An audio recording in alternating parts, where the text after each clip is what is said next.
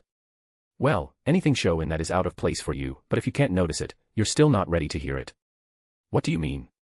Kisuke turned around and started operating the panels. Once you start asking about it, you'll have an idea of what I'm anticipating.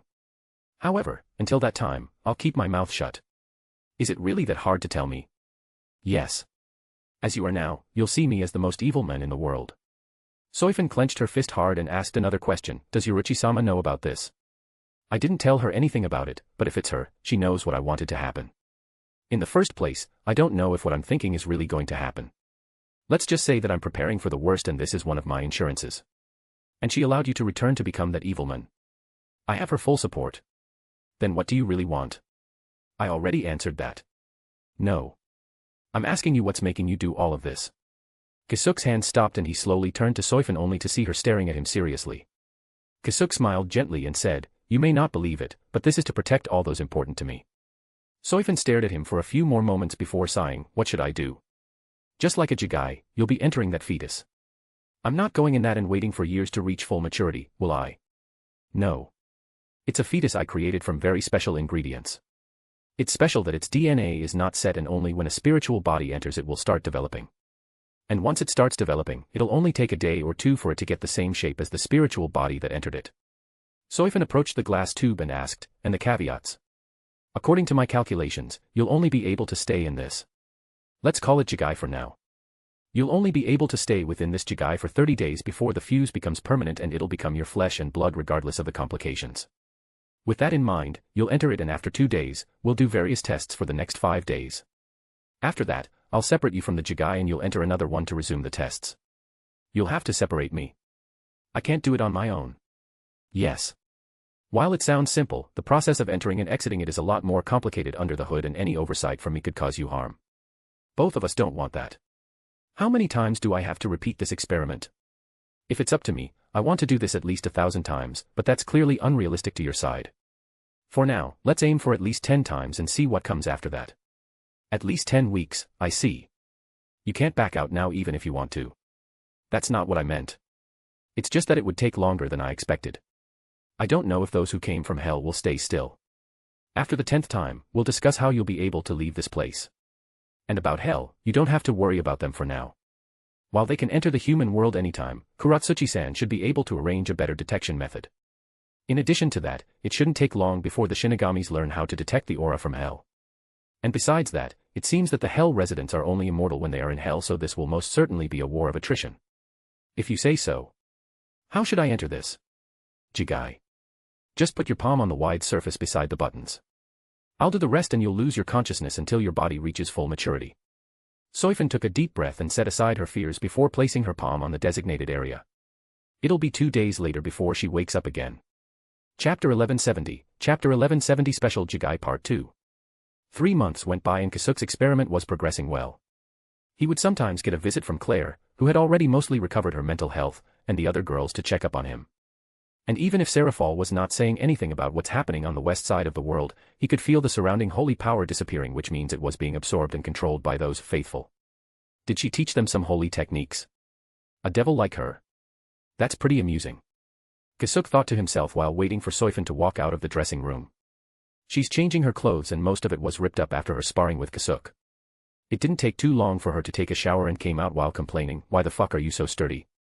I've been improving myself too, you know.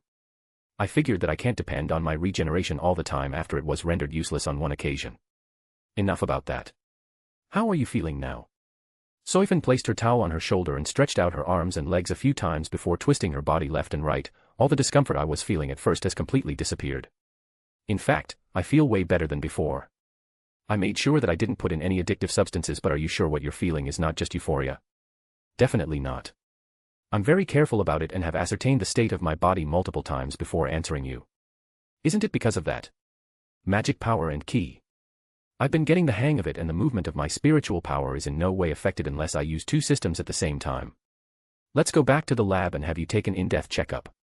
As Soifan followed Kisuke to his lab, she asked, "This is the 10th instance. Will we be taking a break after this?" "That's the plan, but do you have something different in mind?" "Let me stay in this body. Kisuke became silent for a brief moment, but he still continued walking in front of Soifin. That's a dangerous thought you're having. Not even funny as a joke. I'm serious. Kisuke finally halted his steps and turned to face Soifin, and I'm serious too. The moment you fuse with that body permanently, there's no going back. Forget about getting out of it unscathed, it could also mean the end of your career as a Shinigami. The moment it was discovered that you gained a physical body while maintaining your Shinigami powers and even learned something else in the process, you'd be lucky if Central 46 didn't think that you were doing something very dangerous and have you hunted down.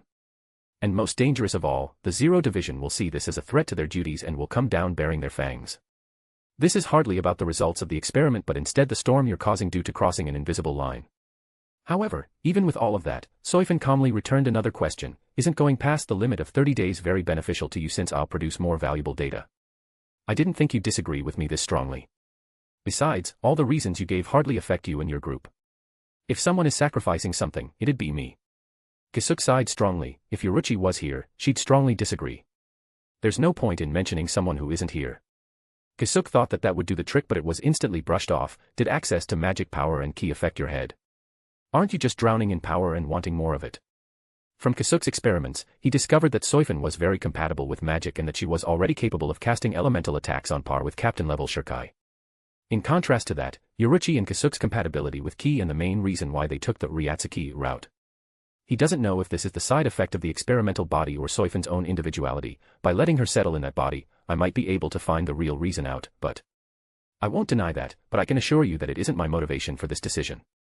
Kisuke carefully stared at her, especially her demeanor. Oh? It doesn't look like you're lying, but I could just attribute that to your skill. Soifin shrugged. What benefit would I get from lying to you? You'd basically be holding the leash of my life. Any dishonesty on my part means me being closer to death or maybe something even more horrific. I'm glad that you understand that, but I still can't really allow this. What's your motivation in the first place for you to act like this? It's nothing amazing. I just want to become a pioneer. Pioneer. Soifin nodded eagerly. I didn't say this to you, but after watching everything that you've shown me, something I kept dormant was stirred greatly. You could call it ambition, but it's my hidden desire to leave the shadows and walk in front of everyone. Kisuke didn't interrupt and even urged her to continue speaking. He wanted to know where she was coming from after revealing this.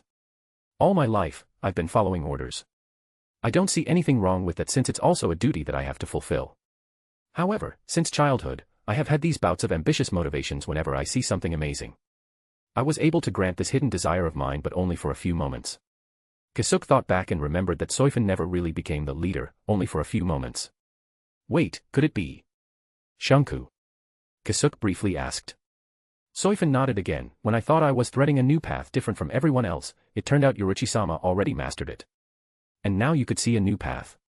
Yes. I can't stop thinking about it and these past few months it's getting harder and harder to hold myself back the more I learn about this magic and ki. And finally you decided to follow your heart regardless of the risk. Don't get me wrong. I know it's risky, but I've still waited properly. If I knew that I'm just throwing away my life, I wouldn't even ask about this. Kisuke became quiet again and Soifin looked at him with anticipation. A few seconds later, Kisuke turned around and said, I'll give you a day. Think hard and carefully about it. If you still haven't changed your mind by then, we'll proceed with what you want. Soifin gleefully followed Kisuke who resumed his steps. Fine. I'll give it my final thoughts tonight.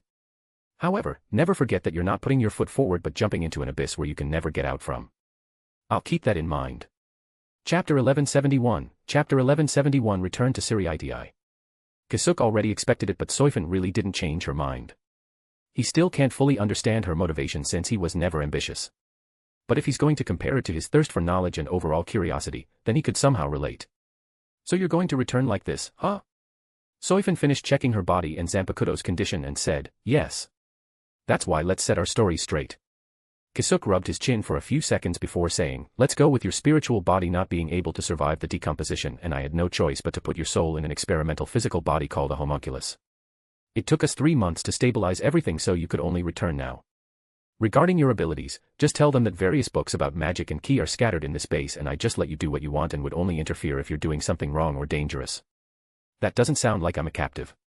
Because you're not. You're a patient, and an amusing Shinigami trying her hands on new toys. Do you really have to phrase it like that? Yes. And don't forget to tell them that. I don't want them to think that I'm on their side. I want to maintain my neutrality. And if they ask your name? Belial. Just call me Belial. Same as those kids' last names. Yes. It's the name of our household on the other side and the name of the devil our clan originated from. Devil, huh? I still can't believe something like that exists. I'm going now. Soifan turned around to the portal that'll lead her back to the human world. Since normal humans were capable of seeing her, she's wearing casual clothes that are appropriate for the season. But although they looked normal, they were specially made clothes that are even stronger than lieutenant-level Shihakusho. Soifan stepped into the human world, and even though it was just 3 months, she still missed the air. It's the human world. But there's something slightly different. Kisuke was about to close the portal and he remembered something and asked, "By the way, you never once released your Bankai. What are you trying to hide?" Soifan turned her head to him with a grin and answered, "My ace." Soifan first walked around the human world, and although it was small in number, there were a few glances that went her way and it bothered her greatly. It was a very different experience compared to when she's a Shinigami. She doesn't know if this is how those who constantly used a Jigai felt, since unlike them, she had no limitations to her abilities and her instincts were always kicking in to use them for her own convenience. I can't just suddenly disappear from their sights. This is more annoying than I thought. Nevertheless, it was still a good thing for her to experience this to prepare herself for the future. After roaming around for about an hour, Soifan decided to find a desolate place and open a Senkamen. Thankfully, they hadn't revoked her authority to open one, or else her only option was to go through the Garganta or call for another Shinigami to open a Senkamen for her. After making sure that there's nothing wrong with it and that she had a hell butterfly accompanying her, she went through the door she opened and found herself passing through the only permanent Senkamen in the Siriidi. The moment she stepped out, one of the 2 guards addressed her with a startled voice, "See Captain Soifan. You've returned. But those clothes." Soifan's strict expression didn't change as she turned to the one who talked to her. "There are various circumstances for this. Is the captain commander in his barracks now?" The guard became nervous because Soifan sounded pissed. "The captain commander and the other captains should be in the 1st Division barracks right now for a meeting." "I see. Good work. I'll report to the captain commander first." "Yes. Understood." Soifan stopped paying attention to the guards and used Flash Step to get off the tower where the Senkamen was. Naturally, her arrival was immediately detected by those skilled enough. Within the 1st Division barracks, all the captains were called to discuss the subsequent actions they should take to Hell, since Mayuri just announced that he found a way to avoid Hell's punishment without relying on Kazui's ability. And just as Shunsui was about to adjourn the meeting, they all felt Soifan's Ryatsu appear within the Siriidi. Most of them turned in the direction of the Senkamen that just emitted a pillar of light, and Isane merrily muttered, "Finally." Since they could all tell that Soifan was making her way to the 1st Division barracks, they decided to wait, with Shunsui saying, "It looks like we have another subject of importance for today. I will readjust your schedule for today." Nanao, the only non-captain in the room, said while fixing the position of her glasses. "Couldn't you just cancel everything?" "No." While listening to Nanao and Shunsui bicker, Soifan arrived at the front door. "Captain Commander, Captain of the 2nd Division reporting." Since the meeting had already started, Soifan didn't want to just head in without saying anything. Shunsui sighed and properly sat down. "Come in." Soifan entered the room and everyone's eyes immediately landed on her, with all of their attention except for one person gathered at one point. The dark blue slacks pants, beige-colored polo shirt, and a gray baggy hoodie, the world of the living's clothes, they wondered. However, their focus was broken when all of a sudden, Mayuri pulled out his Zanpakuto and released his shuriken. Everyone else subtly created distance from each other while Shunsui frowned. "Kuratsuchi-kun, mind telling us what you're trying to do?" "Just a bit of a precaution." Mayuri instantly answered, maintaining his eyes on Soifan. "More importantly, I want to confirm something." Shunsui glanced at Soifan, then to the other captains, also wondering what was going on, and finally back to Mayuri. "Go on." "All Jigai, except for specially made ones, are automatically destroyed upon passage through Senkamen, correct?" "Jigai?" Shunsui and the others asked themselves while returning their sights to Soifan. It was then that they understood that Soifan had a physical body. Although it's strange, they still don't get why Mayuri suddenly pulled out his weapon. Mayuri glanced around and was disappointed that they hadn't caught on yet, so he continued, "But no matter how special a Jigai is, there should be no way for her to use her abilities while in it. Of course, there's an exception for a disposable Jigai, but that's still in experimental stages and I haven't released any of them, nor are any of them unaccounted for." They finally realized where Mayuri was getting at. And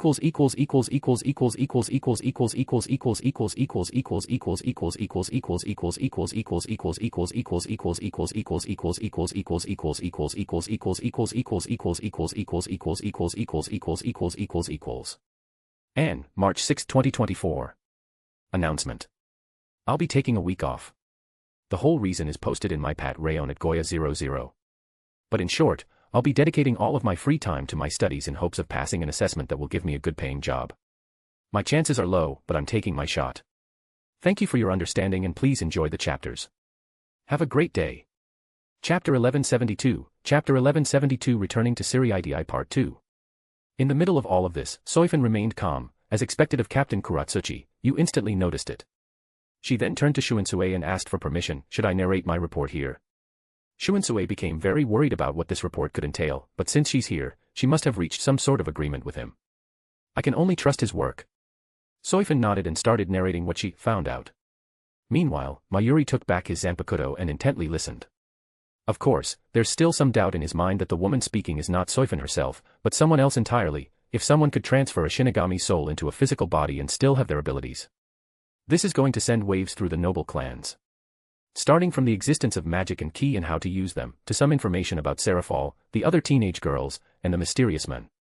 Thankfully, she practiced what she had to say because Soifin had to be careful not to elude Ophis, Lilith, and Flana's existences. Citri Serafal and Belial Clare are devils. Belial Kunu is a fox demon. Belial Tanis is a dragon. And the masked man is unknown. What is that supposed to mean? Iba Tetsuzeman interrupted Soifin and loudly muttered. Soifin turned her head towards him and said, you'll understand it better if you were to think that they are not humans, Shinigami, Quincy, Hollows, or Fullbringers. Small and multiple discussions instantly erupted upon Soifin answering the question, trying to dissect the words she used. While there are multiple races that exist within Soul Society, they are, all in all, categorized as spiritual beings. So it's a bit hard for them to think about beings that suddenly appeared out of nowhere that aren't under the category and use an entirely different form of power. Shunsui clapped his hands to interrupt everyone. Let's have Soifin finish her report first. We can have all the discussions we need after. Everyone became quiet and let Soifin continue. And finally, she moved to the currently most important matter. As for the reason why I have a physical body, it's because my spiritual body was beyond saving. Mayuri creased his brows. After getting hit by Barragan's miasma directly on my chest, it was supposed to have been certain death for me. The masked man, who wanted to be called Belial, figured that there was no point in saving my body and instead transferred my soul into an experimental body he was working on called Homunculus. Not a Jigai? Mayuri asked. Soifin shook her head, no. Unlike a Jigai that only temporarily houses a spiritual body, this is apparently something more permanent. Most of the captains instantly understood the implications of that and had their eyes widened. Then, does that mean I'm stuck like this until the end of my life? Soifin continued Isane's words. I had to stay for more than 3 months at their side to stabilize my situation. But because this is the first instance of this happening according to Belial, I have to return to him at regular intervals for checkups and further adjustments. While I can use my Shinigami abilities right now, the creator of this body doesn't know what side effects could still come up. Isane covered her mouth at the unbelievable scenario and didn't know what to say. Silence descended upon the room with only the sound of breathing could be heard. And did you find out for what reason he created something like this? Mayuri suddenly asked after the silence. Soifin stayed still for a moment before shaking her head, no. He didn't mention anything that could be pointed in that direction. Whenever I talk about it, he'll just dodge it or talk about the condition of my body. However, I do have some guesses.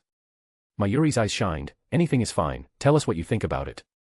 It seems that Belial was also trying to find a way to neutralize the immortality of those who fell in hell and once mentioned something along the lines of, they are using magic constructs as bodies. I'm not really sure what that meant, but I have a feeling that this and that are related. The meeting that extended for another few hours finally ended. And as expected, Mayuri wanted to perform a checkup on Soifin. Naturally, Soifin instantly refused as she knew that his checkup could probably mean dissecting her. He only backed off after explaining that Belial didn't allow any checkup by anyone other than him because of the complex nature of Soifin's situation and any mistake could mean disaster for all those involved. Everyone except for Soifin, Shinji, Nanao, and Shunsui left. The captains, except of course for Zaraki who didn't really care, had multiple questions that they wanted answered but for now, they were asked to return to their posts to prepare for the upcoming operation. Shunsui was about to speak up but Soifin stopped him by raising her left hand to him. Her right hand then took out a smartphone from the pocket of her hoodie and took a quick glance at it. All right. It looks like there are no bugs around. Soifin murmured. And that is? Shunsui asked after Soifin put down her hand. His nifty gadget that detects bugs, especially the ones made by Mayuri. It should work for a while. Shinji sighed and said, in the first place, shouldn't we move somewhere more private? We can't. Soifin immediately refused, it'll only raise more suspicion. And now that I've confirmed that there shouldn't be anyone watching or listening in, this is the safest place we can talk in secret. Shinji understood where she was coming from and asked another question, what would you do if there's a bug? Then we can postpone it until we can get a good opportunity again. There's really nothing else we can do. Shinji looked at Shunsui and the nervous Nanao. With the former nodding his head, Shinji turned his head back to Soifun and asked, "How is Kisuke doing?" Soifun closed her eyes in frustration and sighed, still as energetic as ever, annoyingly so. "And is there something you can tell us about them?" It was Shuinsue's turn to ask. "I apologize, but there's nothing." Shuinsue furrowed his brows, "Why?" However, Soifun shut her mouth and only shook her head. "I see." Shuinsue leaned back and thought of something else before speaking again. "What about information? He must have shared some with you." Soifun nodded, "Yes. But before that, I'd like to know if there are any reports that came in from the Kurosaki family." "No. None whatsoever." "What about it?" "On the day of the attack on Hell, the Kurosaki family were also attacked." "Wait, what?"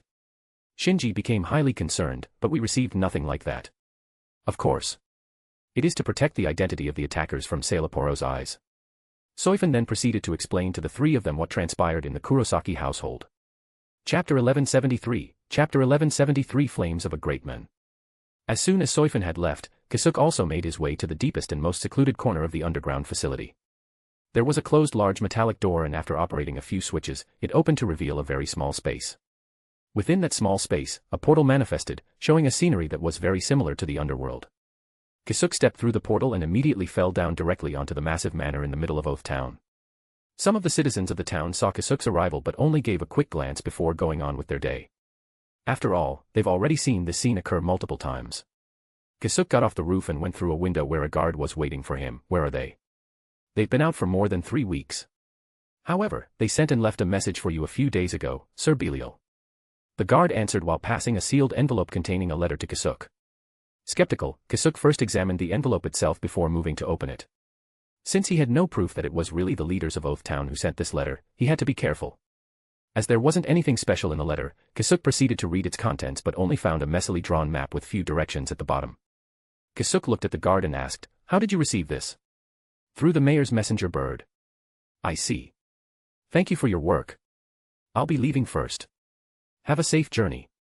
Kisuke ended up traveling for a whole day even though he sped up as much as he could to reach his destination. If I've guessed it correctly, Saito-san and Shihuin-san should have already made contact with Ikamaru-san and Sasakaibe-san. But it could also mean that this is a trap. This also made him realize that Hell was a much larger place than he initially anticipated. As he neared the place marked on the crude map, Kisuke immediately donned his disguise Belial. And while he was at it, he noticed that the surrounding area has noticeably become drier and the temperature was constantly rising even though it's the coldest time of the night, so they really found him. What's more surprising, however, is the fact that he couldn't see a hint of flames that should be raging now along with the rise of temperature. Kisuke thought that if it really was him marked on the map, he should already be seeing something akin to a small sun lighting up the region. Thankfully, this was soon answered when he passed through a mountainous region and saw a 50-meter radius area lit on fire, and around it were 5 individuals trying to contain the flames and the skeletons emerging from it.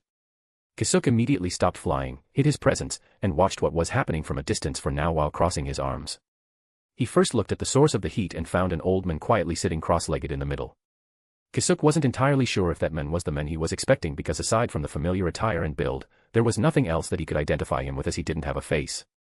More specifically, the old wrinkled man's head doesn't have any flesh and could only see a black skull with a faint red light within his eye sockets.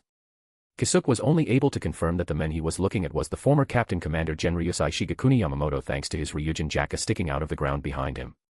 As for the skeletons around him, Kisuke had already guessed that they were from Yamamoto's Zanpakuto's ability to summon the corpses of those it killed. As for the 5 people, Kisuke was familiar with 4 of them and had already been expecting their presence when he came here. Those who tried to abduct Ichigo's son, Chajuru Sasakaibe, and Jin Ichimaru, and those who he had been in contact with and the ones running Oath Town, Furufushi Seitu, and Chika Shihuin. Kisuke's eyes finally landed on the last person, and it was someone he didn't know. She was a petite woman with pale skin, large eyes, thin eyebrows, and large breasts. She had black hair arranged into large bangs and a hip-length segmented ponytail tied up with red ribbon, and wore large, thin-rimmed glasses in addition to the standard captain's haori over a shihakushu, as well as red sandals. If she's one of the founding members of the Godai 13 too, then there's only one person with a description like that. But while Kisuke was staring at her and trying to figure out his identity, the woman's head suddenly snapped in his direction and their gazes met. How? Kisuke asked himself, surprised. The woman cut off the skeleton's head that was coming in her direction before pointing her Zanpakuto in the form of a naginata with a white double-edged blade, a golden shaft ridged at both ends with a rubber grip-like texture, and a large golden tassel tied in a 3-loop knot at the opposite end of the blade. Ho ar. Oh you! The woman shouted. Thanks to the distance, the strong blowing wind, and the rustling leaves of the trees, Kisuke could barely hear her words. However, he could understand her question that was accompanied by dense killing intent. The other four immediately noticed her action and turned to the direction she was facing. While Jin and Chajuru were confused at his appearance, Furufushi and Chika were relieved when they saw him. Immediately after that, Furufushi angrily gestured to Kisuke to help them out if he was here while Chika explained the situation to the other three. Without much choice, Kisuke approached the group while feeling the temperature around increasing significantly but not as much as he expected. As Kisuke landed more than 10 meters away from Furufushi, the latter immediately lashed out at him. "If you're already here, then help out. It's very hard for us to contain this, you know. I don't think we'll last for another few days. If you're not going to last that long, what's the point of me helping out? Or more importantly, what's the point of stopping this if you have no plan of addressing the root cause of this?" replied Kisuke while analyzing the situation further. "You're smart, right?" Furufushi asked while cutting the skeleton that was approaching. "We're hoping that you'll have a solution for this before the old man loses control of himself. But it took you 3 whole weeks to get here." Kisuke didn't say anything immediately and looked around more. A few more seconds later, he finally understood the situation, or at least, what was happening right now. Furufushi and the others are using their Ryatsu to create a wall and contain the heat. Meanwhile, Kisuke has guessed the old man Yamamoto is trying to rein in his raging powers, but that's obviously not working as the flames were only getting worse. "How long can you last, exactly?" asked Kisuke, deciding what course of action he should take. But instead of Furufushi, it was the woman he didn't know who answered. 3 days. If Furufushi were to release her Ryatsu, she could hold on for another 2 days just by herself. Kisuke looked at her for a few moments to contemplate the feasibility of what he wanted to do. 3 days, I guess that's enough, but it's cutting it a bit close. "You have a plan?" asked Furufushi with a hopeful expression. Kisuke nodded while starting to fly off. "Yes. But it'll take some time. After the 3rd day, I'll give everyone a signal. At that moment, please push back against the old man with everything you have. I'll just need a small window when his flames are not as strong as this." Chapter 1174, Chapter 1174 Flames of a Great Man Part 2. 3 days later, everyone was resting to restore their depleted spiritual power. However, they couldn't properly do so because they can't believe what they are seeing right now. And that settles it. Kisuke looked at his work and dusted his hands in satisfaction. The old man in the middle was still there, the raging flames were still trying to destroy everything around it, and the skeletons were still roaming around, full of hate. However, neither the flames nor the skeletons could find anyone to pour their hatred into. Yamamoto's Zanpakuto still dominated the 50-meter radius territory, but it didn't expand beyond that even without the Ryatsu of the 5 strong individuals pushing back against it. The reason for this is because Kisuke locked the territory within a barrier that brought them into another dimension, just like how he hid his base on Mars. It's not as complicated or as strong as the one he did on his base, since one could break away from this one by just teleporting outside of the barrier. However, it became a very effective barrier if the one trapped inside it didn't know any spatial movement techniques. Kisuke walked around the barrier to check for any holes before walking inside Yamamoto's territory. Despite the flames licking him, it didn't actually touch him and there is no heat emanating from them. After all, what they were seeing right now is just a visual and auditory illusion of what's happening in another dimension. "What did you do?" Chika Shihuin asked after standing up and imitating Kisuke by walking inside the flames. To his surprise, there really was no heat that could be felt. "Sent this place into a pocket dimension. Since that place is being supplied with necessary air and energy from the outside, he won't be suffocated. He also has a magic body, so he won't be starving to death." Kisuke casually answered while walking around the cross-legged Yamamoto. "I can check his situation from here, but as expected, if I want more in-depth details, I'll have to be within the same space as him." But of course, while everyone listening understood the words he just spoke, they couldn't understand what it meant. In other words, the old man is safe and won't be able to hurt others. The bespectacled woman asked. For now. Kisuke turned away from Yamamoto and faced the woman he didn't know. "Yes. It's a tricky barrier that's hard to get in and get out of, however, there's still a limitation to its durability. If the old man keeps increasing the power he's releasing, he'll soon forcefully destroy it." And as soon as he said that, everyone saw that the flames started getting smaller. "So he can hear us. This is a lot better." Kisuke muttered while turning back to him. "Old man, I'll be looking for a way for you to get out of those controlling black chains, but for now, I'd like it if you could keep yourself in check. If you think you can't hold on anymore, just intensify your flames so that it would be obvious to us. That way, even if you can't talk, we'll still see when we need to take action." There are no further changes within his surroundings, but Kisuke knew that he heard him. Kisuke then turned back to the group and said, "Let's move to the other side of the mountain before we talk. I know you guys have a lot of questions, but not here." Jin stood up from the ground and dusted himself. "Why?" These black chains control their host through emotional distress. While we could have a safe talk, we don't really know what's going to trigger it, so it's safer to just move the complicated talks away from here lest we cause something irreversible. Chajuru also stood up from the ground and said, I'm staying here. Kisuke nodded at him and said, that's what I was going to ask you. Although these chains could bring the old man to further ruin through emotional distress, the opposite is also true and possible. It seems that you know him well, so accompanying him through these hard times could slow down his descent to insanity. Who knows, maybe a miracle could even occur. After finishing his piece, Kisuke flew off. Everyone else looked at Chajuru, who's now looking at Yamamoto with a melancholic but also relieved expression. After a few seconds, each of them followed Kisuke one by one, with Jin the last remaining. I'll be fine, Chajuru said without looking back. I see. But remember this, you're also in the same state as the old man Yamamoto. If those black chains trigger their effect, not just you, but you'll also bring him down with you. Be careful. Chajuru nodded, I will. Thank you for everything until now. Thank me later. We're not yet done. Jin turned around and jumped into the sky. Jin soon arrived where everyone was and saw that there was a nice round table and chairs set up for everyone to sit in comfort. Just who is this guy? As soon as he arrived, a round of introductions started going and Kisuke guessed. The bespectacled woman was one of the founding members of the Godai 13 named Katori Batsuansai, the first captain of the 8th Division. Naturally, Kisuke introduced himself as Belial, and Chika and Furufushi kept their word and didn't tell anyone his real identity. Before we start talking about what should we do with the former captain commander, I first want to hear about the other founding members of the Godai 13 and the former captains that have arrived at this place throughout the years. Kisuke started. Right now, 7 out of 13 founding members were already accounted for. He wanted to know what happened to others, including the other captains that are strong enough to be sent to hell. Furufushi leaned her body on the table and answered, 3 of us have already died. As for the rest of the captains, most of them were hunted down or eaten. Kisuke and Jin's eyes widened at her statement, hunted down. Eaten? Asked the former. Since he never really asked, this is the first time Kisuke has heard about this. Hunted down by the chained to gain more strength. Eaten by unknown monsters in the depths of hell. It's as simple as that. Chapter 1175, Chapter 1175 Invading the Palace. Chika and Katori remained silent as Furufushi explained the situation in hell as they understood it. After the First Quincy Great War, the founding members of the Godai 13 didn't reach hell at the same time as they all aged differently. However, Furufushi, Chika, and Katori are all in agreement that they wish that they all died at the same exact time. Because maybe, that way, they wouldn't find themselves in the situation they were currently in. The first one to go was Saiza Sakahone, the oldest of them all. He didn't die of old age. Saiza knew that his time was almost up, but he still couldn't give up his bloodthirst. So as his final act of brilliance, he went to the Hueco Mundo and began a massacre that took the lives of countless hollows. He died in battle, but they never thought that it was the start of their tragedy. Upon the old man's death, the rest of the founding members of the Godai 13 realized that they were the greatest threat to the peace they fought so hard for. So in the coming years, without saying a word with each other, some took their own lives while some followed Saiza's footsteps. Even without an agreement, it was decided that Unohana and Yamamoto would stay behind to keep the Soul Society military running for the future generations to come. I won't go into detail about who went in first because that's not important. The crucial thing is that we were fooled by Sakahone. Not knowing what it meant to be chained, some of us were tricked into thinking that we could do whatever we wanted, and those who didn't follow what he wanted were killed with some success. This is a gross oversimplification, but that's the gist of it.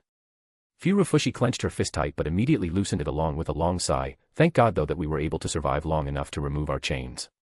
Kisuke almost chuckled because Furufushi suddenly started thanking a non-existent god, and these unknown monsters. We call them unknown monsters because we don't know what they are. Chika answered, we knew some people who ventured deep into unexplored regions, and some witnesses said that they were eaten by some unknown entity from far away.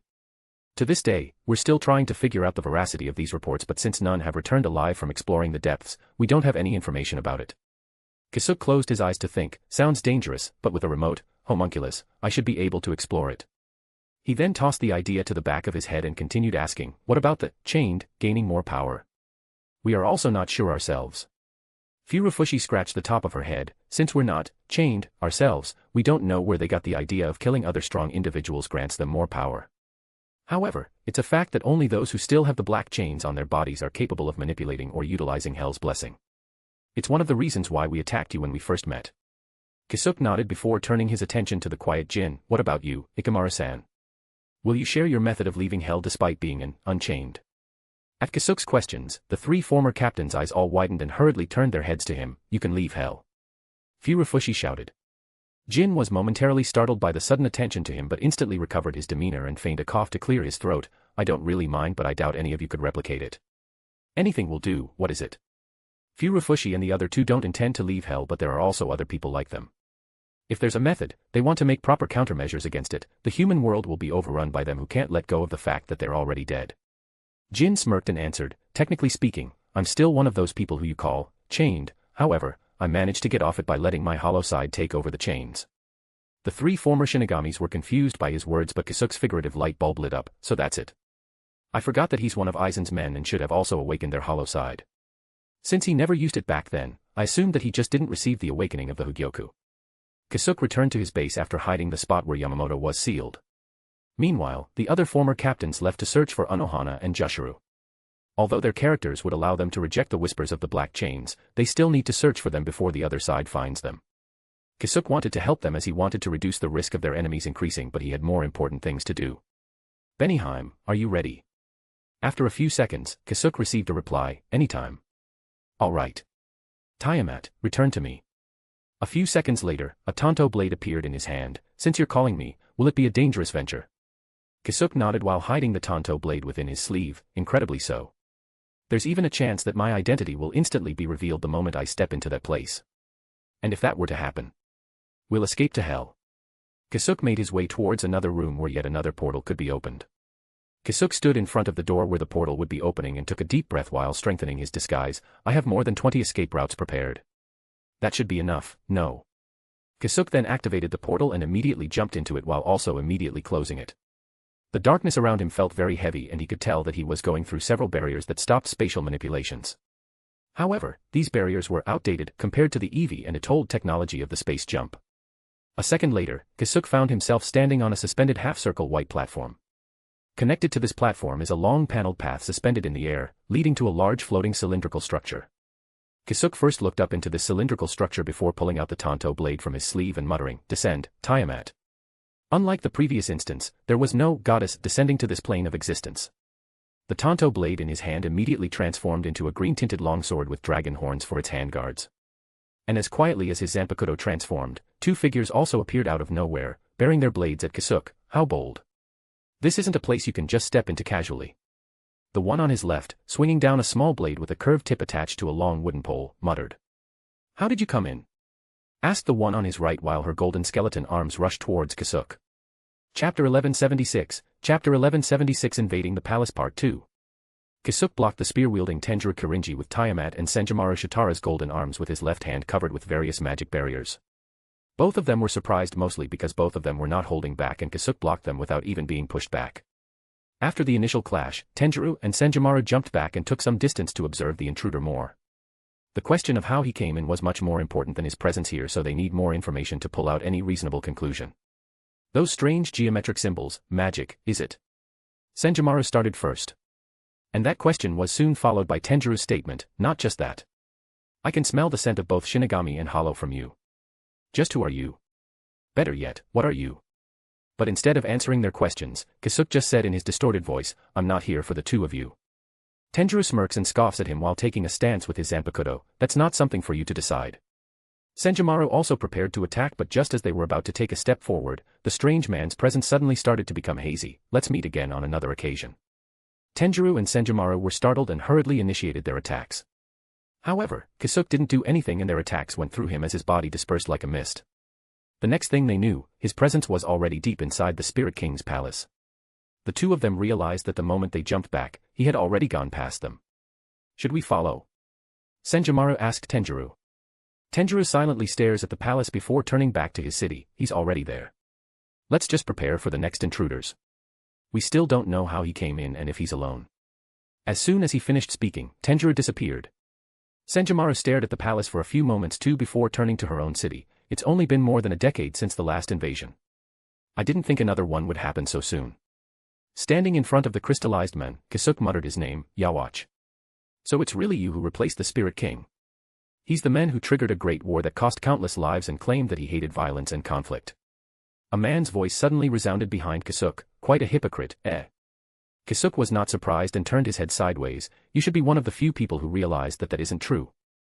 The large and broad individual with a bald head, red eyes, bushy eyebrows, and a long black beard grinned at him and asked, "I'm not really quite sure what you're talking about." Kisuke sneered at him and turned his head back to the sealed Yawatch. "You should have realized that Yawatch only absorbed the Spirit King because he saw his own defeat. And what does that have to do with him being a hypocrite or not? Because you intended to use Kurosaki-san as a replacement upon the Spirit King's death. That could potentially split the Soul Society apart, causing more unnecessary deaths even after the war. That's nothing to you because all you have to do is to balance things out, adding more to the tragedy." Kisuke thought to himself. He didn't want to pan out the conversation because he was afraid that this perceptive monk would figure out more things about him. Seeing that the strange man remained quiet, the smile on his face disappeared. "Are you here to destroy the linchpin? You wouldn't have allowed me to stand here if I really intended to do that. You have disrespected us who are guarding this place, so I'd really appreciate it if your reason for stepping into this place is not because you just want to sightsee." An intense killing intent came pressuring down on Kisuke. "Of course not. As much as I want to make a mess of this whole place, I just can't casually stroll in here." Kisuke finally turned around and faced the leader of the Zero Division, Ichibai Hyusub. "I just wanted to confirm something from the very first Shinigami born from hell." "Oh. What an interesting statement to make." Ichibai narrowed his eyes and held his gigantic calligraphy brush. "What do you want to know? Who had an agreement with hell? Is it the Spirit King or the 5 ancestors?" Kisuke asked straight. However, Ichibai didn't answer and just directly swung his calligraphy brush. But just like what happened with Tenjiro and Senjimaru, Ichibai only hit a misty image. The strange man's presence was already gone. Ichibai tapped the end of his calligraphy brush on the floor and muttered, "What a strange ability. It's neither spiritual power nor hell's blessing." He wanted to hit him at least once to figure out his name, but it seemed that the other party already knew his ability quite well and didn't clash with him. After thinking for a bit, he went outside of the palace and swung his brush a few times, leaving behind a black ink in the air which ultimately formed the word, "Halt." Within the Garganta, Tiamat talked to Kisuke. "That man is very dangerous. You're lucky to get out of there so smoothly." "No doubt. It went so much smoother than I expected that it actually scared me." "Are you going to fight him?" "I don't know about that yet, but most probably, yes." "You can't win." "I won't deny that, but I already know someone who directly counters his abilities." Kisuke's trip into the Soul Palace wasn't just to confirm that the linchpin was functioning as intended, but also to confirm if Ichibai came from hell because his ink reminded him of the black chains. Although he didn't really receive an answer, based on his reaction, Kisuke was able to confirm that there's indeed an agreement with hell with either the Spirit King or the 5 ancestors. Either way, I have to explore and know more about hell to even understand Ichibai's connection with it and the Spirit King's warning. Chapter 1177, Chapter 1177 Urozakuro. At the same time that Kisuke intruded on the Zero Division's territory, Beniheim teleported into a very dark place where there were only a few dim lights that could be seen in the distance. "My, another new face." She was immediately greeted by a familiar voice on the side. "This place is supposed to be a punishment of solitude, but it's received quite a few visitors recently." Beniheim's long black hair swayed as she turned away from the men bound into the pillar, looking down at her. "I'm not here for you today, Sosuke Aizen." She's being careful not to look at him. "It'll be a pain if I get caught in his hypnosis. You know me, but I don't believe I know you. I'd really appreciate it if you introduce yourself." Intrigued, Aizen replied with interest. However, deep in his mind, he's thinking, what is this sense of familiarity? Ignoring him, Beniheim looked around more and figured that she wouldn't be able to find her target if she were to just search blindly. And compared to Kisuke, her specs are very low since she's just using a body to move around and never intended to fight with it. As a result of that, her senses are also not that much greater than a normal person, especially in a place called Muken where everyone is forced into isolation and only those with exceptional abilities can feel their nearest neighbors. Beniheim isn't sure how much time she has before someone detects her intrusion, so raising her right arm, a magic circle appeared in front of her hand. Just like how Kisuke and others do it, her hand went through the magic circle but it never came out the other side. A second later, she started pulling out her hand, and along with it was a vaguely human-shaped, man-sized white doll. Aizen's eyes slightly widened at this display of strange ability. However, he's more interested in the things that Beniheim brought out. Tenshintai, change god body. "I see. You're trying to call her out." And just as he finished speaking, the Tenshintai that Beniheim took out immediately started contorting and soon took the form of a rather tall, busty female with long black hair fastened with a golden braid into a fan shape in the back, and 2 ponytails on either side. She had 2 straps covering both eyes, and wore a large lavender robe with very large sleeves, and black lining around the shoulders, exposing her cleavage. "Kahaha. Did you bring this out to play with me? Or were you expecting someone else to use this? Too bad. I got in first, so it's mine now." The woman, as opposed to her elegant appearance, maniacally laughed as she threw back her head. "By the way, who are you and how did you do that?" TCH. Benihime immediately clicked her tongue and crossed her arms, and this is why I didn't want to do this. You're as noisy as ever. The loud woman wanted to talk and tease Eisen but stopped when she heard Benihime's strange remarks. Excuse me, but do I know you? I'm pretty sure that this is the first time we've met. Benihime didn't say anything and released some Ryatsu of her own, which very closely resembled that of Kisuke and was only slightly different because she's a Zanpakuto spirit.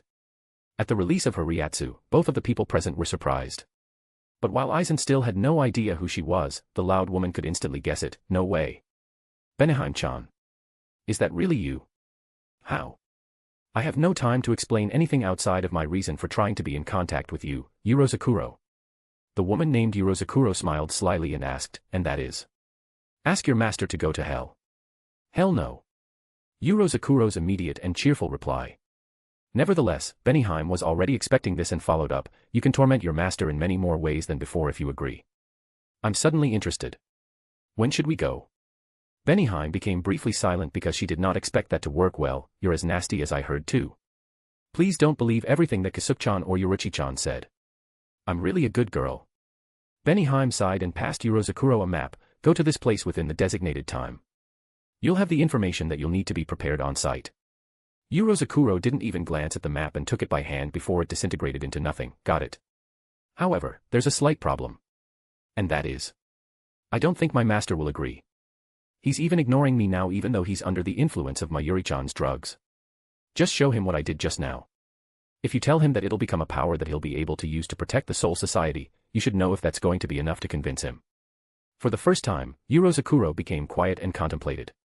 She knew that Benihime was a Zanpakuto spirit that involves cuts and strings, so what she had done to take out the doll earlier should have been an impossibility.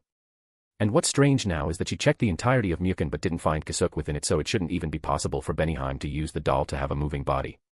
After a few more seconds of silence, Urozakuro asked in an unusually serious voice, will that be included in the information we'll be receiving? Of course. It's essential if you want a fighting chance on that side. Benihime knew that she was already done here and took a step back. A second later, a magic circle appeared underneath her feet. It should be easy for your master to secretly leave this place. After saying that, Benihime disappeared from Mukon. Spatial manipulation. But not through spiritual means. How interesting. Urozakuro murmured to herself before turning to the bound men. What about you, Eisen-chan? Want to leave with us? Eisen only smiled and said, no. I see. That's a shame, Urozakuro uttered before disappearing like dust. Left alone, Eisen finally found peace and quiet. However, he'd be lying to himself if he was not interested in Urozakuro's offer, not yet. I still don't know what Kisuke Urahara is trying to do. Even now, I don't know if he's trying to raise chaos within hell or just trying to remove Oz's hero from the Soul Society. Instead of returning to the human world, Benihime reappeared on the outskirts of the Rakangai district. I need a solid backstory before I can enter that organization. Benihime started moving around the very poor district, and it didn't take long before she found what she needed, a group of scumbags beating up a defenseless kid who was trying to defend another kid who's already a corpse, killing a few thugs for revenge. Sounds good. Chapter 1178, Chapter 1178 Infiltration Mission. Benihime didn't immediately save the kid. Instead, she first modified her clothing to match the district she was in before adding some dust and grease to her ripped clothing, skin, and hair, making her look like a mental asylum patient who hadn't bathed for weeks. Finally, Benihime slipped an ordinary-looking black bracelet onto her left arm which immediately masked her magic body and Ryatsu, making it look like she was an average random soul to a Shinigami's senses. She then looked around and picked up a piece of lumber, breaking it into two pieces and picking the one with the sharper end. Benihime finished her preparation and started running towards the thugs beating up the child and aimed at the one furthest away from the group. Her hurried footsteps immediately caught the attention of several thugs and the one Benihime was aiming for looked annoyed. Huh? Dirty bitch, this is no dash. However, before he could finish speaking, Benihime suddenly sped up, and with a swing of the broken lumber, she pierced through his throat, spraying blood on her face. With a gurgling sound, the thug fell and struggled for a bit before the lights in his eyes disappeared. Everyone was shocked and stunned into silence at this unexpectedly bloody scene. The thugs were only able to react when Benihime started running away. Why you bitch? One of them shouted at the top of his lungs and started chasing after her and was soon followed by the other thugs. Benihime turned her head around and made sure that they were following her. Good. She then turned a corner and thought to herself, they should be around here. Soon enough Benihime felt the presence of the nearby patrolling Shinigamis after running for a few minutes. Once she was sure that the noise they'd be creating would be enough for them to notice, Benihime stopped and faced her pursuers, resuming her attack. The thugs were startled but didn't back down from the challenge. However, their bravery didn't last long as they started shouting in pain and horror. As Benihime wanted, the two patrolling Shinigamis noticed the commotion and immediately began making their way through. But just as they were about to turn the corner where the blood-curdling screams were coming from, it all suddenly stopped. Confused, the two Shinigami looked at each other before taking a peek at what was happening. Upon seeing the scene, one of them wanted to throw up at the sight of the mutilated bodies and ripped out guts and eyes. In the middle of this bloody mess is a single dirty and bloodied woman standing quietly while clutching a piece of wood thoroughly soaked in blood and gore. The two Shinigami hurriedly pulled out their zanpakutos, but thankfully, they didn't have to do anything as the woman let go of her weapon and dropped to the ground, unconscious. They cautiously approached the crime scene and one of them said to others, "Go around and look for witnesses. Figure out what happened here. Are you going to be fine on your own? She's already unconscious. I'll tie her up and bring her in." Bring her in? Why? Isn't it too dangerous to keep her alive? That's why I'm asking you to ask around. Depending on what they say, the Siriitii will have a use for her. The other inexperienced Shinigami was still confused, so he continued, "It takes a talent to slaughter men larger than her with a single piece of wood. The Siriitii will want to have a talent like that and they'll have a way to discipline her." Hearing their words, Benihime knew that she succeeded in the first step. "I knew there was a reason why Kisuke didn't want me to meet Soifun and allowed me to play around for an extended period, but to think he'd ask me to infiltrate on Mitsukido." Kisuke made sure that his tracks were erased and returned to their base. Welcome home. How did it go? Waiting for him was Serafal, who intended to secure an escape route for Kisuke if things didn't go as planned. I'm home. Better than expected. Kisuke disabled his disguise and sat down beside her. Wouldn't they send down an advisory to the Siriitii? How are you going to deal with that? Kisuke stretched his limbs and Tiamat transformed back to her humanoid form to get something to eat. Chances are they wouldn't do that. Those guys are top prideful and wouldn't want to release the news that they were infiltrated and they let the infiltrator escape. Besides that, they don't want to give an idea to anyone that there's a hole in their security, since it's not just me who wants to enter that place. At most, it's just going to be the captains and top noble houses who'll hear about this. And if the news spreads and we become enemies to them, that's fine too. The current Godii 13 is too weak to do anything even against Claire, Kunu, and Tanis. Are they really that weak? Their strongest pillars are gone and they haven't recovered from war. It's sad, but that's just the truth. And with the individuals from hell breathing down their necks, they wouldn't be able to afford to make an enemy of us. This is the reason why I chose to do this now. Serafal remained silent for a few moments before asking, "Isn't it about time you tell me what you intend to do?" Kisuke also remained silent for a few seconds before he answered, "Not yet. I still need to investigate hell to figure out the feasibility of what I want to do. And if it's not possible, then there's no point in staying here. We'll return." Serafal sighed at his answer and changed the topic. "By the way, I enrolled Claire, Kunu, and Tanis in another school in London. It'll be our base of operations for now since there's really nothing to do on this side with you here taking care of everything. Good call, since I'll also be diving deep into my research. I'll probably be going in the lab and not going out for a week or two each time. That long. Nothing I can do about it. I won't figure out anything if I don't put in the time." Serafal started mulling over something with a complicated expression on her face. Yash. I'll help you out. I can't help with spiritual stuff, but I can sure help out with the magic side of things. Especially the pseudo-demonic power from hell, which I handle better than you. If Kisuke was going to lock himself up, then Serafal might not be able to close the distance between them as she wanted. More importantly, she was feeling some threat from the Shinigami known as Soifun, and since she's going to be with Kisuke during his research time, she doesn't want to be overtaken. I got my chance when I managed to go with them. I'm not letting that go. Chapter 1179, Chapter 1179 Names. 1 year went by after Kisuke decided to focus on his research, and during that time, only a few notable things happened, surprisingly. Due to how explosive the inhabitants of hell were when they attacked the human world, Kisuke thought that they'd do more things.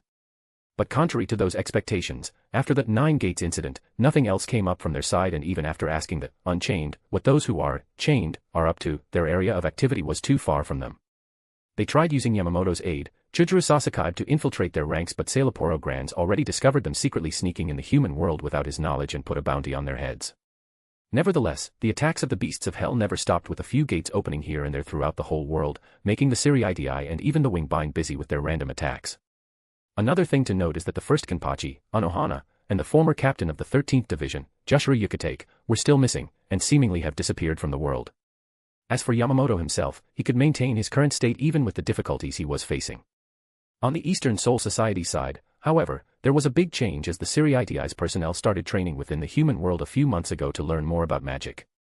Since Soul Society is technically devoid of any magic power and the magic power present in the human world is brimming more than ever because each time the gates open, a stream of it also rushes in.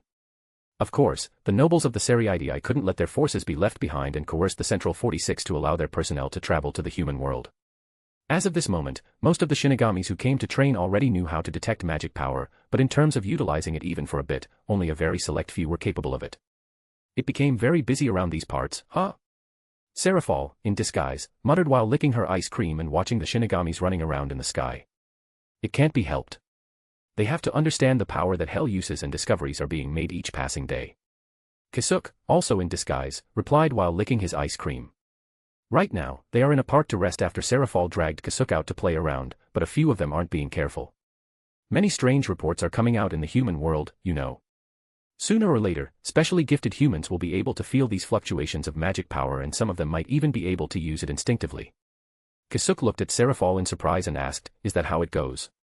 "Yes. Never underestimate normal people because you don't know what they are capable of once they discover their talent.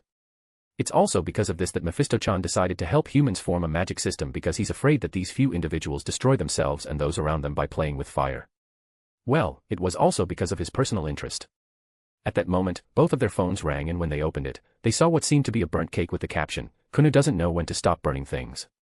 Greater than over equal to less than over equal to." They both received the message from Claire within the messaging app that Kisuke developed. One of the biggest changes during this past year is that Claire, Kunu, and Tanis have already graduated high school and entered a higher level of education. Kisuke thought that they'd be going to a single university but was pleasantly surprised that they opted for universities that specialized in their choice of course. Claire went for an engineering degree, while Kunu went for an arts degree, and finally, Tanis decided to go to a medical school. It seems that they went to Kuchan, Lana-chan's place. Seraphol commented and turned her head to Kisuke, "It's been a while since we've all been together. Shall we go?" Kisuke nodded, "All right. Soifin is also coming today for her regular checkup so I'll ask her to bring Ophis and Lilith with her. By the way, I heard they got a promotion. How did it go?" They took the third and fourth seats respectively. Though that's probably as high as they could go for now since they can't call the names of their Zanpakuto.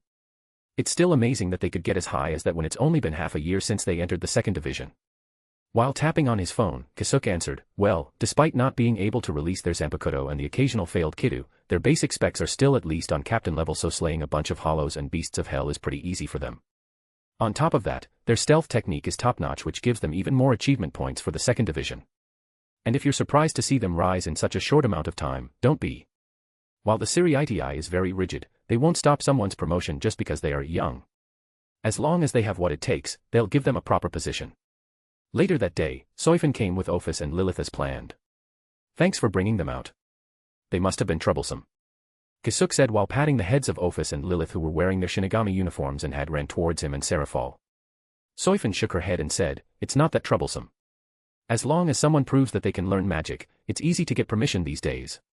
Kisuke asked Ophis and Lilith to go with Seraphol first and took out several syringes, a knife, and multiple test tubes to take some blood and flesh samples from Soifin.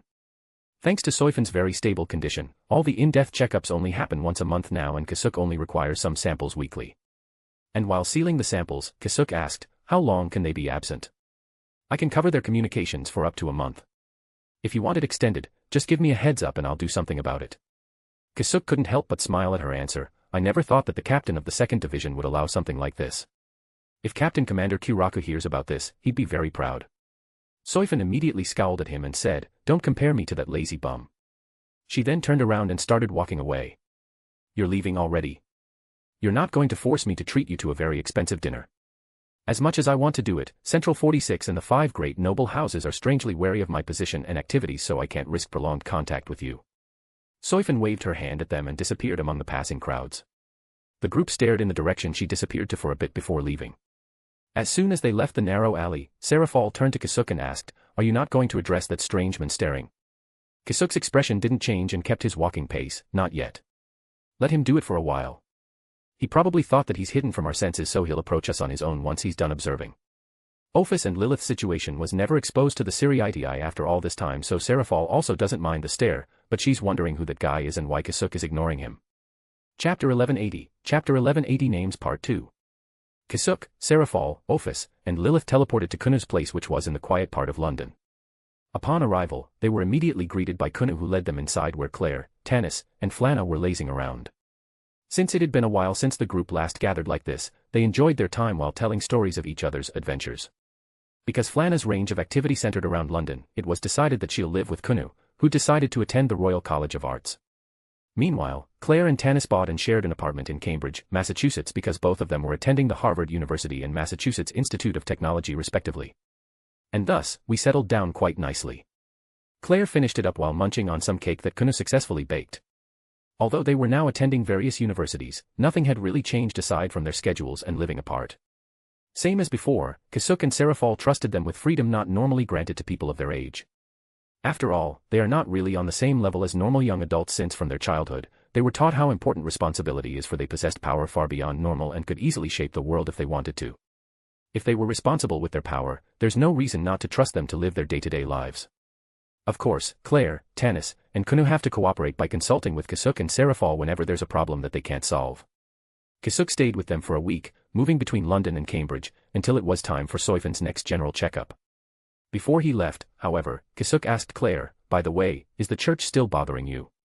Claire shook her head, "No. They haven't contacted me these past few months. The last I heard from them was when they were offering various benefits for me to enter any universities." Kisuke turned to Serafall and the latter immediately met his gaze. "They crossed the line, so I already gave them a warning. They should have stopped stalking Claire-chan now." Kisuke turned to Claire again and said, "If you feel any prying eyes, you're free to beat them up." "Isn't that bad?" Claire nervously asked. Serafall already said the same thing, but her training doesn't allow her to just suddenly use violence as easily. Not to mention, the amount of trouble it'll cost to their daily peaceful lives and their only source of normalcy. It's bad, but you should know whether it's unwarranted violence or not. And aside from that, you guys should already realize how much you can move the authorities. Kunu and Tanis also perked their ears when they heard Kisuke say that. Although not to Claire's extent, they were still beautiful girls who were subjected to a certain amount of harassment. Your identities are not exactly a secret anymore, and trust me when I say that even if you kill a man out there, within a few hours, you'll have nothing to do with it. That. Claire, Kunu, and Tanis were surprised, but they also understood how that was possible. You've learned how to be responsible with your abilities, however, that's not the only form of power you can wield now. Those who want to pull you to their side will do everything to curry favor with you. Pretending that this isn't true is irresponsible, because you'll just end up forgetting about it and do more harm than good because you can't control it. So instead of not acknowledging it, you should learn how to use it for your own benefit. While you have a chance, you should learn how to use this advantage called influence. Of course, this is going to be a much harder form of power to use, because if you're not careful, you'll realize too late that this power is actually already controlling you instead of the other way around." Claire, Kunu, and Tanis all nervously stared at Kisuke because, as he had said, they were trying to ignore it to live a completely normal life. Kisuke smiled at them and patted Claire's head. "It's a given that you'll be making mistakes, but let me remind you that there is an expert here in that regard." Kisuke took a peek at Serafall. At the same time, the girls also followed his gaze and looked at Serafall. "As a former Devil King who took care of foreign affairs, just do what you think is right and I'll give you a full review of the situation and a score on how well you did. Don't worry about any mistakes for now, since you're just in the learning phase, and I'll guide you on how to fix it," she proudly declared as she tapped her chest with her fist. Then. Tanis suddenly raised her hand and said, "There's this guy that has been pestering me non-stop despite rejecting him on multiple occasions." Serafall gave a thumbs up and replied with the brightest smile on her face, "Beat him up to a pulp." Claire, Tanis, and Kunu immediately approached Serafall to get a consultation about the problems they didn't mention, because they see it as nothing special but annoying regardless. While they don't have any particular problem themselves, Ophis and Lilith had also joined them.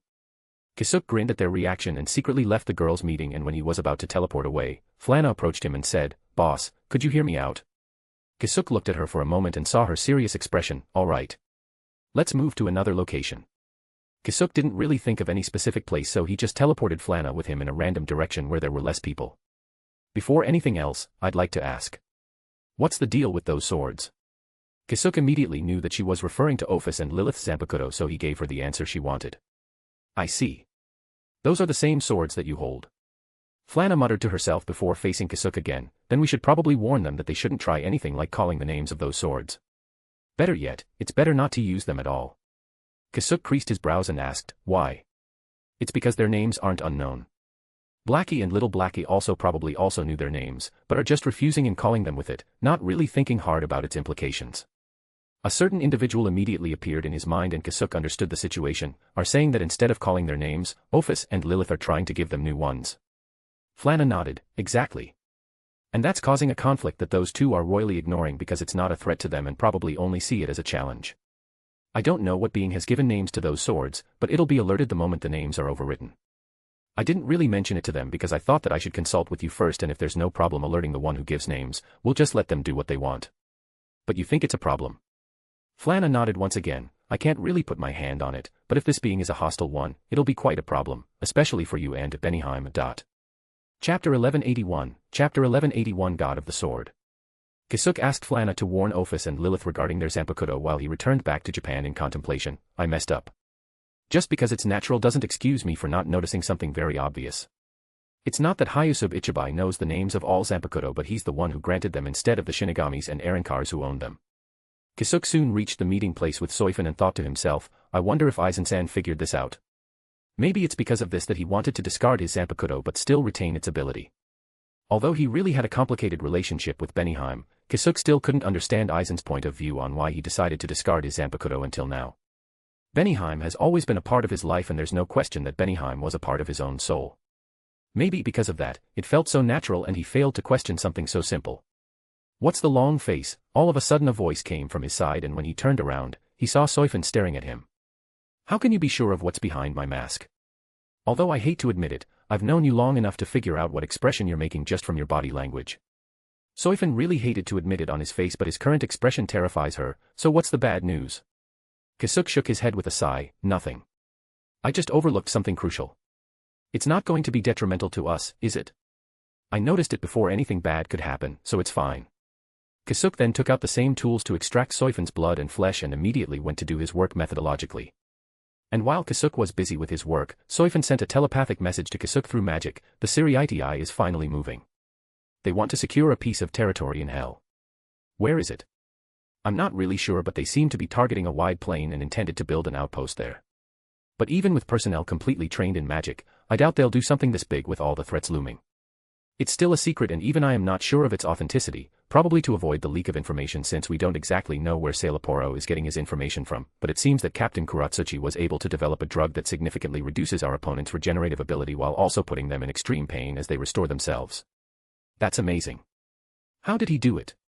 I'm still gathering information with my men in the visual department, but I suspect that he secretly travels to Hell with the captured Aranyero Araruri to experiment with him. Aranyero, huh? Nothing really beats a live sample.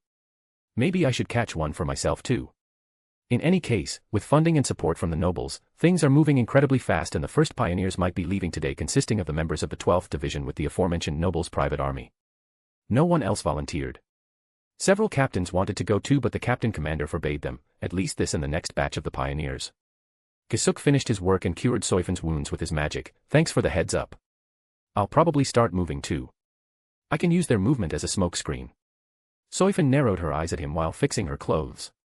It was already proven that he indeed had a few bugs roaming the Siriitii, but what exactly is the information he doesn't have? Or is he pretending not to know? To this day, Soifin was still figuring out how much information was flowing to him from the Siriitii with only small successes. Well then, I'll be taking my leave. I have to return to my barracks to prepare some of my men to go with the pioneers.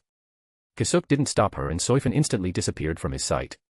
As soon as he felt her presence disappear, Kisuke suddenly spoke out loud, I think it's about time we speak, isn't it? A few seconds later, from the shadows of the abandoned alley, footsteps began to ring as the sound of wooden sandals hit the concrete ground. Kisuke turned around, and soon enough, light hit the figure of the stalker. This is the first time we're meeting, I believe. Nice to meet you. You can call me Belial. The dark-skinned man with thick, black hair that is shaven and dyed green on the sides of his head completely stepped out of the shadows and also introduced himself. I wonder if it's really our first time meeting, but nice to meet you too. I'm Nemea Uetsu. Kisuke instantly became wary due to his first remark, but he still retained his calm demeanor. The third officer of the Zero Division, God of the Sword, I see. It's an honor to meet you. However, this isn't the place to have a proper conversation. If you don't mind, I have a place in mind that no one will bother us. Lead the way, Belial-san. I've also wanted to talk to you for a long time. I just didn't expect Kuratsuchi-kun's magic concealing cloak not to work. When did you notice? Half a year ago. Uetsu's eyes widened, so around the first time I started following that lass, yet you pretended not to notice me. Also, did that lass notice me too? Kisuke shook his head, no. It works perfectly fine. But to us who have been mastering the art for years, we know several ways people hide their presence, so we have several detection methods to counter them. He then turned around towards the direction of the mansion Serafal bought and started walking. Uetsu didn't say anything and continued hiding himself. He only started following Kisuke when he took some distance from him. This guy has a familiar scent of a Zanpakuto. But where have I met him before? Kisuke, on the other hand, wondered if he could trust this guy because the moment he started asking the questions that he wanted answers to, it was going to be risky for him. According to Kuraka-san, he's the only guy who thinks slightly different from the rest of the Zero Division. But to what extent exactly? In any case, I have to figure out what's the true identity of Hyosub Ichibai's Zanpakuto. Right now, that's the only clue I have to escape from his control over names. Chapter 1182, Chapter 1182 God of the Sword Part 2. Uetsu didn't immediately enter the mansion when the masked man went in and instead went around to another side to enter through one of the windows. It would seem that the masked man already expected this as he ignored his actions and just slowly walked towards the direction of the basement. As soon as the masked man arrived at the door to the basement, Uetsu silently appeared behind him. Still wordless, the masked man opened the door and led the Shinigami deeper inside, and soon enough, they arrived at a small room with various barriers placed on it. Due to the intense amount of barriers present, even Uetsu, who'd just recently started learning about magic, couldn't help but marvel at the suffocation he could feel from it. The masked man stepped into the room, but Uetsu didn't do the same and continued staring at him. Did you really think that I'll enter a trap prepared by someone who invaded the royal palace just like that? I was hoping that you would, since you followed me quietly up to here. The masked man answered nonchalantly. Uetsu was a bit taken aback and asked again, and what made you think that? Because instead of Soul Society or the Siriidii, you're hiding from the other royal guards. More specifically, from Hyosub Ichibai. Uetsu was startled but didn't let it show on his face while repeating his question, and what made you think that? This time, the masked man didn't immediately reply and contemplated his options. Since he knew that no amount of explanation could make him step into this room, he didn't bother answering him. However, if they want to discuss anything with substance, it's paramount to avoid Hell's Gaze, and the only way to do that surely is to leave the human world. Should I risk it? Kisuke thought to himself. He could try to slowly gain his trust, but that would take too much time, which he doesn't have right now, and it's not even certain if he could do that in the first place. On the other hand, if he risks it and fails, the entire Siriidii and Royal Palace will become aware of him. He would be lucky if they just ended up sending a few assassins and trackers. Worst of all is that Ichibai himself and the others from the Zero Division would be hunting him down. However, if he's successful, he'd be able to obtain the assistance of one of the greatest weapons he could use against Ichibai. After a few more seconds of contemplation, Kisuke sighed and placed his hand on his mask. Fuck it. Become a wanted man. Nothing really new. I also already prepared the girl's return trip in case of emergency or the situation became too dangerous. The rampage of holy power back then was a blessing in disguise. Because of that event, it became a lot easier for Kisuke to secure their retreat in case the whole world turned against them. Uetsu wondered what the masked man was trying to do until the latter pulled off his mask and it instantly and dramatically changed his appearance. Kisuke, without his disguise, smiles at Uetsu. Shall we continue?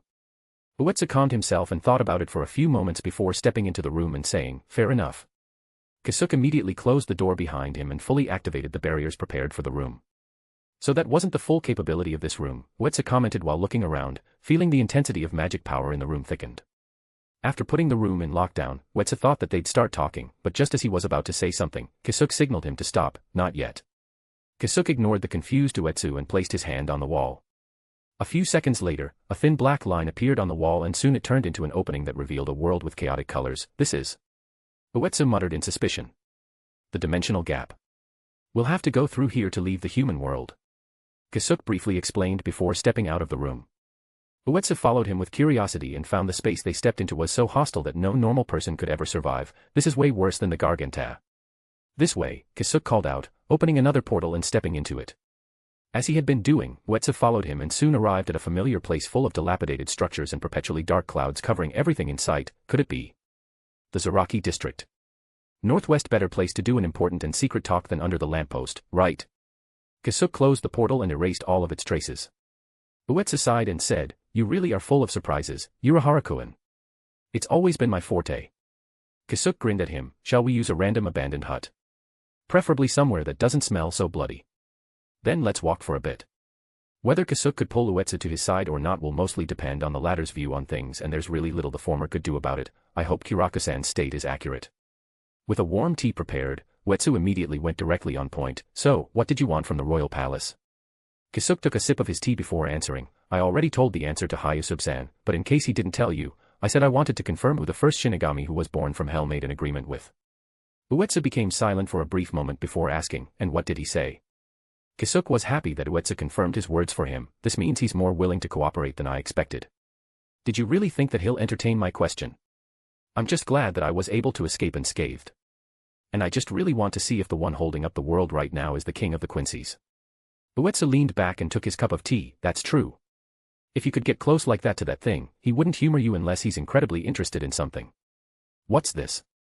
It sounds like you hate the linchpin or something. Uetsu's eyes immediately rose up and stared directly at Kisuke. With a very serious expression, he said, I really can't understand how others wouldn't. Even for the sake of maintaining the worlds. Kisuke's hand froze as he shuddered at his voice that contained a little bit of hostility. Jackpot. Chapter 1183, Chapter 1183 God of the Sword Part 3. Aren't you being too honest right now? Uetsu took a sip from his cup before answering, I'm just returning the favor.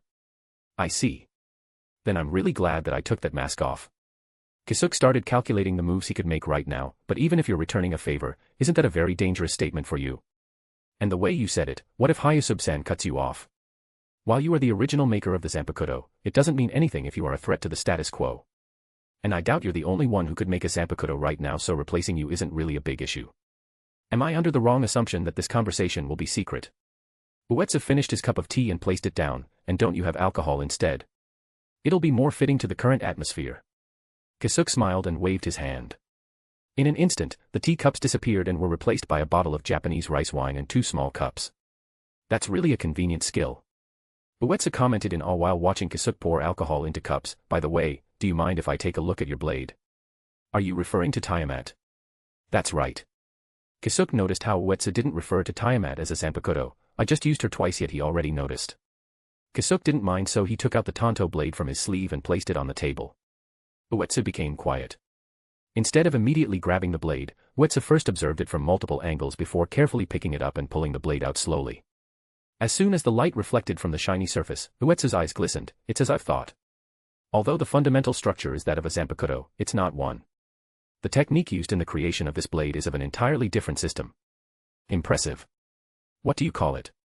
A soul gear, but it's nothing really impressive. I just studied 2 existing technologies and combined them into one. Uetsu's eyes landed on him. You being humble really hurts my pride, you know. You didn't just successfully analyze how I structure an Asachi to a frightening degree, but you also used a completely different technology to manufacture it that didn't just mimic a normal Zanpakuto, but also became compatible with anyone with a soul, be it a Shinigami, Hollow, Quincy, Fullbringer, and finally, a normal human, no training required. Was my Asachi really that easy to make and modify to this degree of freedom? Kisuke was stunned for a bit before saying that. I apologize. Good. Because what you made here is really something ridiculous, because I have a feeling that you trapped a very outrageous being within this blade. Isn't that just the same with Shihuin clans by Akko? Uetsu looked down on the blade once again and said, it's not. That guy willingly gets into Asachis to pose as a Zanpakuto spirit while yours. I can't even describe it properly. It looks like she was imprisoned, but it also looks like she's willing to stay put and be used. And although I can clearly see by Akko, I can't glean anything to the spirit itself. Even then, I can still feel apprehension. Just what sort of being is she? But before Kisuke could even give an answer, the Tonto on Uetsu's hand began shining and it lit up the whole shack they were in before it left his hand and transformed into a young girl with light blue hair, pink eyes with star-like pupils, and prominent double-curved horns. Uetsu found himself staring at her when she suddenly said, that's not anything important, is it? Tiamat looked at her side, and from the ground, a chair emerged, and sat down on it. She then put her hand forward and a small cup appeared on it. Please. So you wanted a drink too? Kisuke smiled wryly and poured the wine into her cup. Uetsu, on the other hand, could only silently watch in shock because he could hardly believe what he just saw. When Kisuke had brought out the tea and alcohol earlier, he knew that he was summoning them from somewhere. However, the little girl didn't do that. Instead, she very quietly summoned the spirit particles from her surroundings and converted them to another form of matter casually. This reminded him of the 8th Kenpachi, no. Asashiro's ability is assimilation. This is clearly a direct manipulation of spirit particles and to a far greater degree than even the Quincy's. This is already in the realm of creation. Something that only the Spirit King is supposed to know how to do. Tiamat drank the wine with a blissful expression before turning back to Uetsu. And as if reading his mind, she said, you are overestimating me. I'm just a mere shadow of my former self, so all the abilities I possess are locked behind my master's capabilities and understanding. Then couldn't you just simply teach him how to use those abilities? Uetsu asked. Tiamat asked for another cup and instead of answering him, she returned a question, can you teach anyone how to breathe? Pump their heart? Or think with their brain? And no. And that's my answer. Kisuke didn't have anything to say about this interaction because he actually already asked Tiamat how her ability manipulates prima materia, but she couldn't put it in proper words, and even if she tried, it's just gibberish to Kisuke. Why have you come out? He asked after pouring Tiamat's third cup. This is actually my only time to properly observe this soul society of yours. And I had the same question when I first saw it. Tiamat answered and downed her cup before continuing, why did your spirit king create such a dysfunctional world? Chapter 1184, Chapter 1184 Dysfunctional World. Kisuke narrowed his eyes while Uetsu stuttered, dysfunctional world. My master here knows what I meant, however, I said that not to disparage your spirit king. What I'm saying is that I still wonder how it ended this way and what circumstances were present when he shaped this world. Tiamat replied before downing another cup of wine. Uetsu turned to Kisuke and asked, what does she mean by that? Kisuke stayed silent for a few moments before opening his mouth again. Do you know the various stories of reincarnation in the human world? Yes. And I've seen places where they cycle souls the same as those stories. Kisuke looked out of the window and saw a few individuals walking around. Each of those places does it differently, but the basic idea is that the moment death comes, their souls leave their constraints and they return to the world and its flow. And at the end of that flow, a new life sprouts. Naturally, there are circumstances that would extract a soul from that flow, but all in all, this is a sacred and powerful flow that no one is allowed to tamper with, even the world itself. It's the law of life. Isn't that the same thing happening here? Uetsu asked. Kisuke turned his back to him and snickered, the same thing. Let me tell you. This world already failed on the first step, which is death. Don't lie to yourself and say that the destruction of the container is death. The only true death is the destruction or dispersal of the soul itself. Uetsu furrowed his brow and asked again, you don't think the death of a human is not death? How can it be? The moment the soul of a human leaves its constraints, the world immediately gives them a spiritual body, converting them into a plus. Regardless of whether they reach the soul society and wait for their new body and soul to disperse or become a hollow to experience unending desires until their decay, their life has not ended, hence, there's no death. And when the afterlife is supposed to be a release and rest without the influence of anyone, why is it controlled by a group of powerful people? It doesn't make sense, right? Why are we, who are supposed to be the enforcers of death, so disrespectful of it? Uetsu could feel the contempt from Kisuke's words, but he stayed silent and let him go on. Kisuke himself knew that he was becoming a bit too emotional and also knew that he should stop here because it might push away this important comrade that he just made. However, even if he shouldn't, he still wanted to, so he continued, nevertheless, I can't blame the Shinigamis who do their duties. After all, we have to do it for the sake of the world's balance and stop it from ending. It's a dysfunctional world that couldn't maintain itself if not for the interference of someone. I'm honestly quite impressed that this world is still intact, though at the sacrifice of countless souls that couldn't navigate it. I wouldn't necessarily call it evil, but it also doesn't mean it has to be this way. Kisuke ended his venting, however, he did not regret it. He has always wanted to release the pent-up frustration that's been building up, but he couldn't simply let it go in front of Seraphol, who doesn't really understand how different this world is compared to hers. Just now, did I sound like a demon lord who wanted to destroy the world's fundamental structure?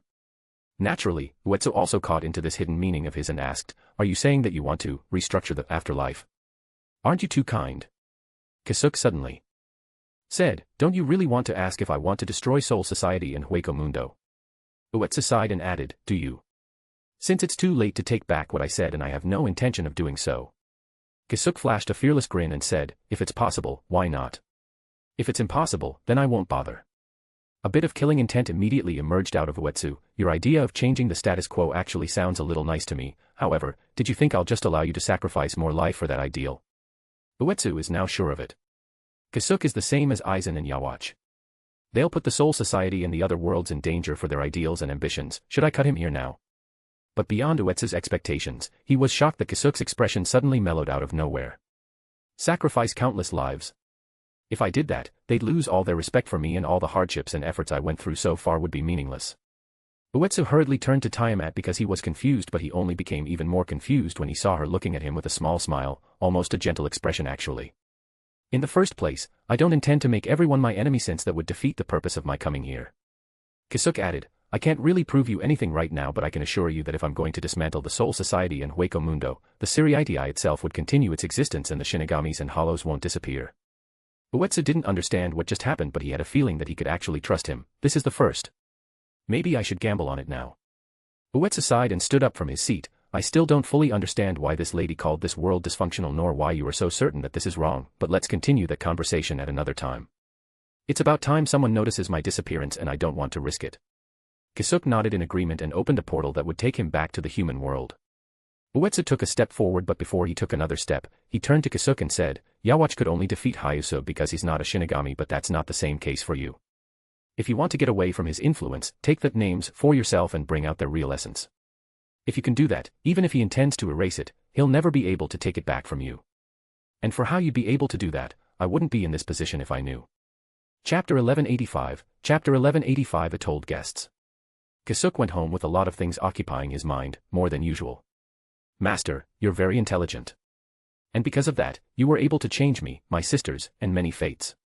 Kisuke looked down at the Tonto blade on his hand. What's up with the out-of-nowhere compliment? However, you think too much sometimes so that a simple problem is becoming a complicated one. So you have a solution? No. What I'm saying is to think in simpler terms. The opponent's ability is simple, taking and granting names. You're not sealing his ability nor trying to fight against it. You just want your names to be yours and nothing else. Simple, right? Simple, you say. But it didn't make it easier. Simple doesn't mean easy. However, now you won't be as lost. The only other thing I can say is that the moment you doubt yourself in front of him, you'll lose. Kisuke didn't say anything for a long time because, in all honesty, he didn't know how useful what Tiamat said to him just now. Just keep my name, huh? How simple, and nonsensical. Tiamat guessed what he was thinking but also didn't say anything else. Any more will be useless. But it's really just that simple.